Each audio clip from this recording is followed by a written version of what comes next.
जय श्री सद्गुरु देवाय नमः। जय श्री गणपति देवाय नमः। ओम सर्वमंगल मांगल्ये शिवे सर्वार्थ साधिके शरण्ये त्र्यंबके गौरी नारायणी नमस्तुते। श्रीमद् देवी भागवत महापुराण तृतीय स्कंद 13वां अध्याय। देवी की आधार शक्ति से पृथ्वी का अचल होना तथा उस पर सुमेरु आदि पर्वतों की रचना, ब्रह्मा जी द्वारा मारीच आदि की मानसी सृष्टि करना, कश्यपी सृष्टि का वर्णन, ब्रह्मलोक, वैकुंठ, कैलाश और स्वर्ग आदि का निर्माण, भगवान विष्णु द्वारा अम्बा यज्ञ करना और प्रसन्न होकर भगवती आदिशक्ति द्वारा आकाशवाणी के माध्यम से उन्हें वरदान देना। राजा बोले, हे पितामह, जगत के कारण स्वरूप तथा परम शक्तिशाली भगवान विष्णु ने पूर्व काल में वह यज्ञ कैसे किया? हे महामते, उस यज्ञ में कौन कौन ब्राह्मण सहायक थे और कौन कौन वेद तत्वज्ञ विद्वान ऋतज्व थे? हे परतंत्र, यह अब आप मुझे बतलाइए। भगवान विष्णु के द्वारा किया गया अम्बा यज्ञ को सुनकर बाद में मैं भी सावधान होकर उसी विहित कर्म के अनुसार यज्ञ करूंगा। व्यास जी बोले, हे महाभाग, हे राजन, भगवान विष्णु ने जिस तरह विधि पूर्वक देवी यज्ञ किया था उस परम अद्भुत प्रसंग को आप विस्तार से सुने। उस समय जब आदिशक्ति ने उन्हें विभिन्न शक्तियां प्रदान करके विदा कर दिया, तब श्रेष्ठ विमान पर स्थित वे तीनों ब्रह्मा, विष्णु और महेश पुनः पुरुष के रूप में हो गए। वहां से चलकर वे तीनों श्रेष्ठ देवगण घोर महासागर में पहुंच गए। वहां उन्होंने पृथ्वी उत्पन्न करके उस पर रहने के लिए स्थान बनाया और वहीं रहने लगे। उसी समय देवी ने अचल आधार शक्ति को मुक्त किया, जिसके आश्रय से वह मेद युक्त पृथ्वी टिक गई। मधुकैटभ के मेद का संयोग होने के कारण पृथ्वी को मेदनी कहा गया है। धारण करने की शक्ति होने के कारण उसे धरा तथा विस्तृत होने के कारण उसे पृथ्वी कहा गया है। यह पृथ्वी महिनी होने के कारण मही कही जाती है। यह शेषनाग के मस्तक पर स्थित है। इसको यथास्थान स्थित रखने के लिए सभी विशाल पर्वत रचे गए। जिस प्रकार काठ में लोहे कीले जड़ दी जाती हैं, उसी प्रकार पृथ्वी को सुस्थिर रखने के लिए विशाल पर्वत बनाए गए। इसी कारण विद्वान लोग उन पर्वतों को महीधर कहते हैं। परम अद्भुत सुमेरु पर्वत सोने का बना हुआ है। वह मणिमय चोटियों से सुशोभित है तथा अनेक योजन विस्तार वाला है। उस समय सृष्टि का विकास इस प्रकार हुआ। सर्वप्रथम ब्रह्मा के विख्यात मानसिक पुत्र मारीच, नारद, अत्रि, पुलस्त्य, पुलह, क्रतु, दक्ष और वशिष्ठ आदि हुए। तत्पश्चात मारीच के पुत्र कश्यप हुए।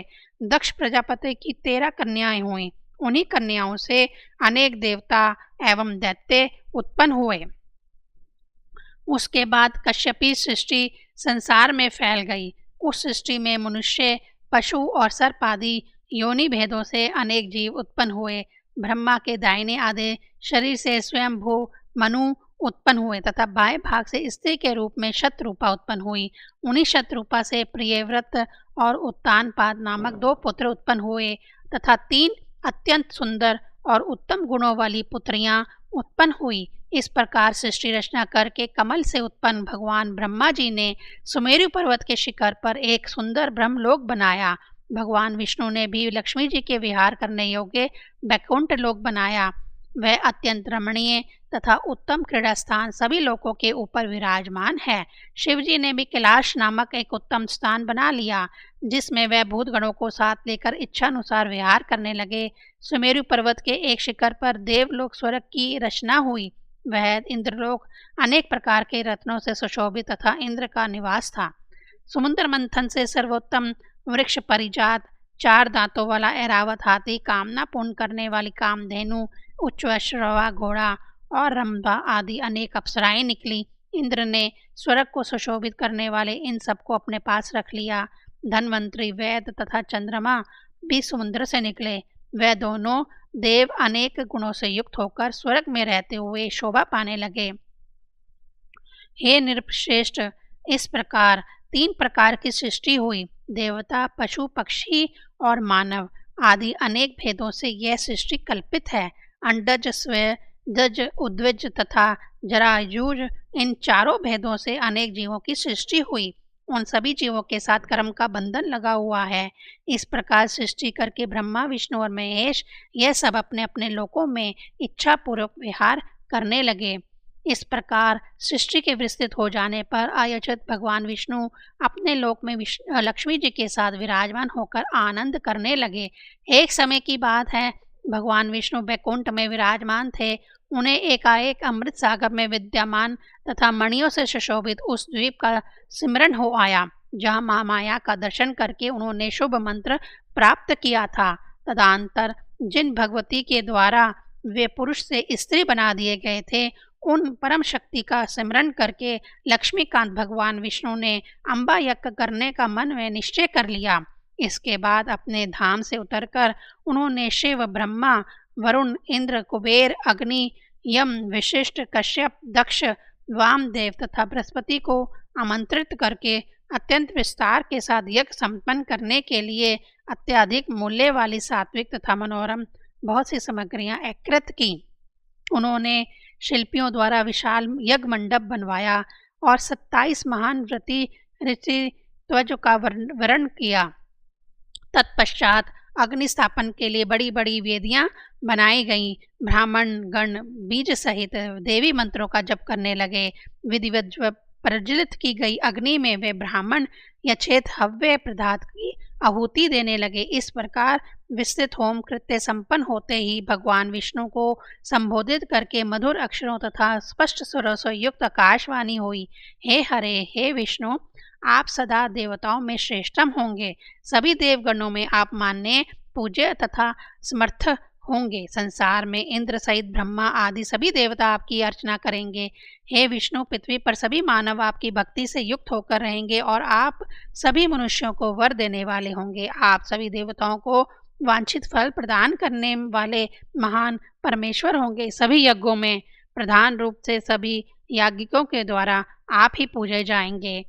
लोग आपकी पूजा करेंगे और आप उनके लिए वरदाता होंगे। राक्षसों के द्वारा अत्यधिक प्रताड़ित किए जाने पर देवगण आपका आश्रय ग्रहण करेंगे। हे पुरुषोत्तम, आप सभी के शरण दाता होंगे। अत्यंत विस्तार वाले वेदों तथा सभी प्राणों में आप पूज्यतम होंगे और आपकी महान कीर्ति होगी।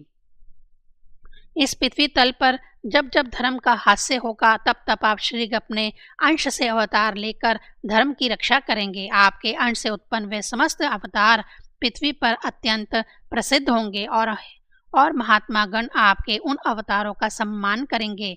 हे माधव, नानाविध योनियों में आपके द्वारा लिए गए अवतारों में आप सभी लोकों में विख्यात होंगे। हे मधुसूदन, उन सभी अवतारों में से मेरे अंश से उत्पन्न शक्ति सदा आपकी सहचारिणी होगी और आपके समस्त कार्यों को संपन्न करेंगी।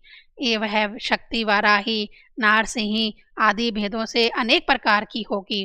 वह शक्तियाँ सभी प्रकार के आभूषणों से अलंकृत भव्य स्वरूप वाली एवं नानाविधि शस्त्र अस्त्रों से सुसज्जित होंगी। हे विष्णु, आप उन शक्तियों से सदैव युक्त रहेंगे। हे माधव, मेरे द्वारा प्रदत्त वरदान के प्रभाव से आप देवताओं के समस्त कार्य सिद्ध करेंगे। आप लेश मात्र भी अभिमान करके उन शक्तियों का कभी अपमान ना कीजिएगा, अपितु हर प्रकार से प्रत्ययपूर्वक उन शक्तियों का पूजन तथा सम्मान कीजिएगा। समस्त कामनाओं को प्रदान करने वाली वह शक्तियाँ भारतवर्ष में मनुष्यों द्वारा विविध प्रतिमाओं में प्रतिष्ठित होकर पूजी जाएंगी। हे देवेश, उन शक्तियों की तथा आपकी कीर्ति पृथ्वी मंडल तथा समस्त सातों द्वीपों में प्रसिद्ध होगी। हे महाभाग, भूमंडल पर सकाम मनुष्य अपने मनोरथों को पूर्ण करने के लिए आपकी तथा उन शक्तियों का निरंतर उपासना करेंगे। हे हरे, वे लोग अर्चनाओं में अनेक भावों से युक्त होकर नाना विधि उपहारों, वैदिक मंत्रों तथा नाम जप से आपकी आराधना करेंगे। हे मधुसूदन, हे देवेश, मनुष्यों के द्वारा सुपूजित होने के कारण आपकी महिमा पृथ्वी लोक तथा स्वर्ग लोक में वृद्धि को प्राप्त होगी। व्यास जी बोले। इस प्रकार भगवान विष्णु को वरदान देकर वह आकाशवाणी चुप हो गई। उसे सुनते ही भगवान विष्णु भी प्रसन्नचित हो गए। तत्पश्चात यज्ञ का विधि पूर्वक समापन करके तथा उन देवताओं, ब्रह्मपुत्रों और मुनियों को बधा करके सर्वसमर्थ गरुड़ ध्वज भगवान विष्णु अपने अनुचरों के साथ बैकुंठ लोक को चले गए तथा अंतर्वस्मे के साथ यज्ञ विषयक वार्ता करते हुए वह समस्त देवता अपने अपने लोगों को तथा मुनिजन अपने अपने पवित्र आश्रमों को अति प्रसन्नता पूर्वक चले गए। आकाश से प्रधूप्त उस कर्ण प्रिय तथा परम विषाद वाणी को सुनकर सबके हृदय में परा प्रकृति के प्रति भक्ति भाव उत्पन्न हो गया। हे मुनीन्द्र, अतएव वे सभी ब्राह्मण तथा मुनिजन भक्ति प्रैण होकर उन भगवती की पूजा करने लगे जो वेद शास्त्रों में वर्णित है तथा संपूर्ण वांछित फलों को प्रदान करने वाली है। 13वां अध्याय समाप्त। 14वां अध्याय देवी महामाते से संबंधित राजा ध्रुव संधि की कथा। ध्रुव संधि की मृत्यु के बाद राजा युधाजित और वीरसेन का अपने अपने दो होत्रों के पक्ष में विवाद। जनमेजय बोले, हे द्विज, मैंने विष्णु द्वारा किए गए देवी यज्ञ के विषय में विस्तार पूर्वक सुन लिया। अब आप मुझे विस्तृत रूप से भगवती की महिमा बतलाइए। हे विप्रेंद्र, देवी का चरित्र सुनकर मैं भी वह उत्कृष्ट देवी यज्ञ अवश्य करूँगा और इस प्रकार आपकी कृपा से पवित्र हो जाऊंगा। व्यास जी बोले, हे राजन, सुनिए, अब मैं भगवती के उत्तम चरित्र का वर्णन करूंगा। मैं इसके साथ साथ विस्तृत इतिहास तथा पुराण भी कहूंगा। कौशल देश में सूर्य वंश में एक महान तेजस्वी श्रेष्ठ राजा उत्पन्न हुए। वे महाराज पुख्य के पुत्र थे और ध्रुव संधि के नाम से विख्यात थे। वे धर्मात्मा, सत्यनिष्ठ तथा वर्ण आश्रम धर्म की रक्षा के लिए सदा तत्पर रहते थे। पवित्र व्रतधारी वे ध्रुव संधि वैभवशालिनी अयोध्या नगरी में राज्य करते थे। उनके राज्य में ब्राह्मण, क्षत्रिय, वैश्य, शूद्र, द्विजगण तथा अन्य सभी अपनी अपनी जीविका में तत्पर रहकर धर्म पूर्वक आचरण करते थे। उनके राज्य में कहीं भी चोर, निंदक, धूर्त, पखंडी, कृतज्ञ तथा मूर्ख मनुष्य निवास नहीं करते थे।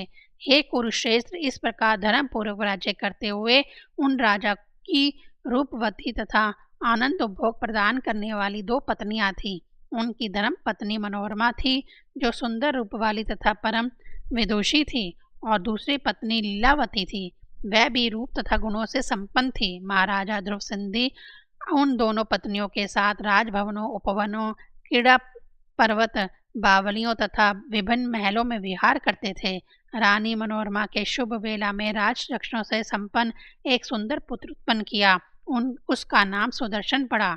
उनकी दूसरी सुंदर पत्नी लीलावती ने भी एक माह के भीतर शुभ पक्ष तथा शुभ दिनों में एक सुंदर पुत्र को जन्म दिया।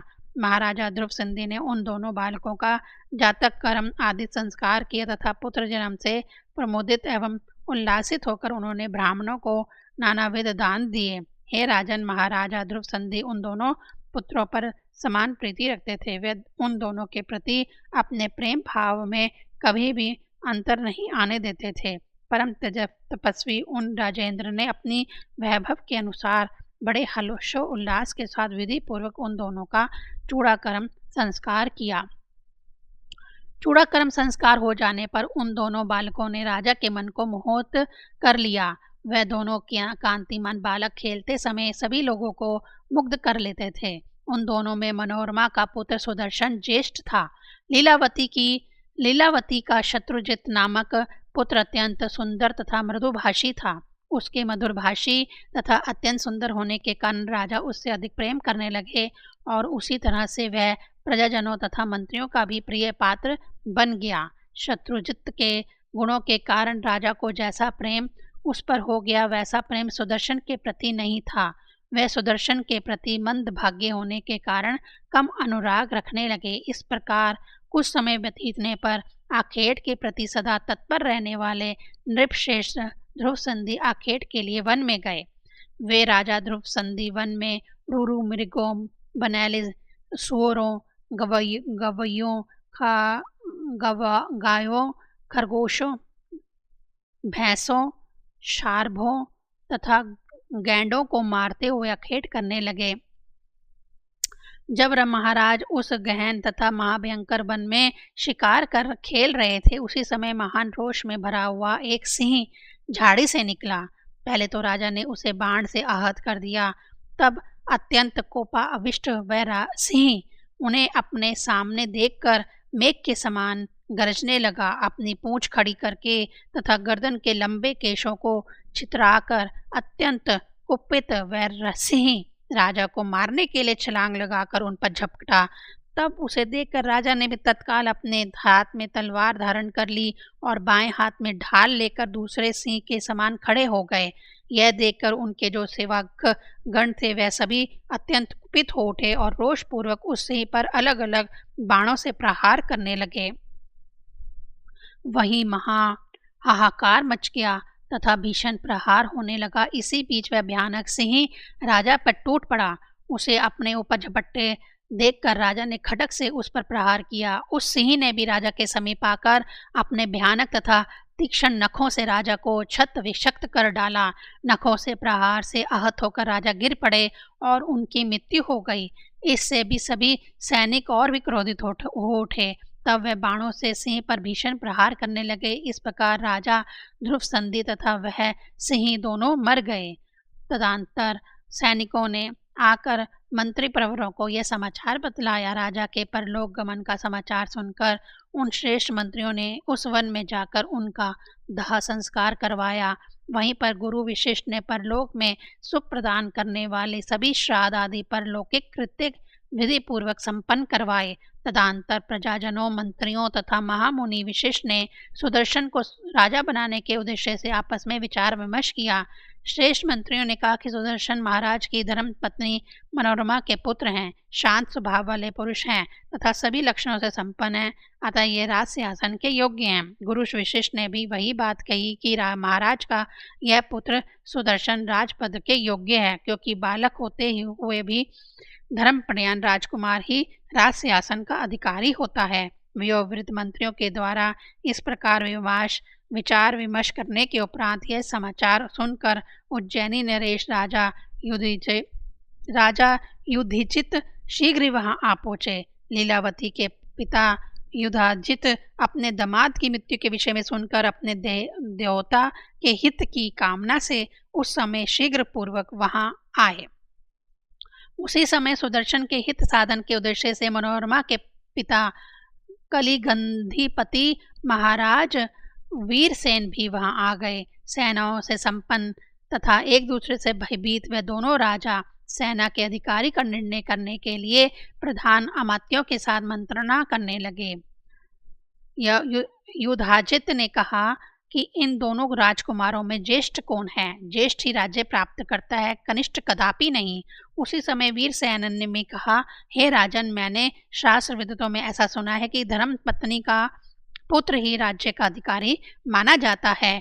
युधाजित ने पुनः कहा कि यह शत्रुजित गुणों के कारण श्रेष्ठ है, ज्येष्ठ है। यह सुदर्शन रजोचित चिन्हों से युक्त होते हुए भी वैसा नहीं है। अपने अपने स्वार्थ के वशीभूत उन दोनों राजाओं में वहां विवाद होने लगा। अब उस महासंकट की परिस्थिति में उनके संदेह का समाधान करने में कौन समर्थ हो सकता था? युधाजित ने मंत्रियों से कहा कि आप लोग अवश्य ही स्वार्थ प्रयाण हो गए हैं और सुदर्शन को राजा बनाकर धन का स्वयं उपभोग करना चाहते हैं। मैंने आप लोगों का यह विचार तो आप सबकी भाव भंगिमा से पहले ही जान लिया था। शत्रुजित सुदर्शन से अधिक बलवान है, अतः आप लोगों की सम्मति तो यह होनी चाहिए कि शत्रुजित ही राज सिंहासन पर आसीन होने योग्य है। ऐसा कौन व्यक्ति है जो मेरे जीवित रहते गुणों में बड़े तथा सेना से सुसज्जित राजकुमार को छोड़कर गुणों में छोटे पुत्र को राजा बना सके? इसके लिए मैं निश्चित रूप से घोर संग्राम करूंगा। मेरे खड्ग की धार से पृथ्वी के भी 2 टुकड़े हो सकते हैं, फिर आप लोगों की तो क्या बात है। यह सुनकर वीरसेन ने युधाजित से कहा, हे विद्वन, दोनों ही बालक समान बुद्धि रखते हैं, इसमें भेद ही क्या है? तदंतर उन दोनों को इस प्रकार परस्पर विवाद करते देखकर प्रजाजनों तथा ऋषियों के मन में व्याग्रता होने लगी।